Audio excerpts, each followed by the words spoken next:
هغه معیار د ژوندون نه دی پاتې، زما د دور مینانو د دي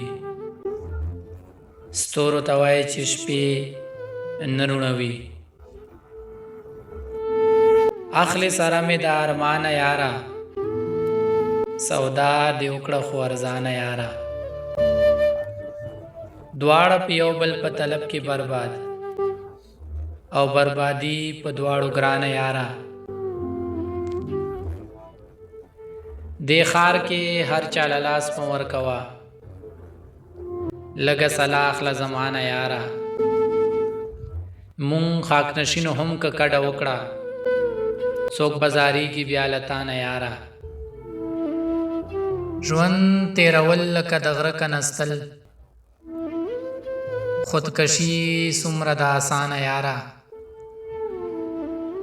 ګردې زمونږ په مخ راځي تسنیمه، او قافله د ژوند روانه یاره.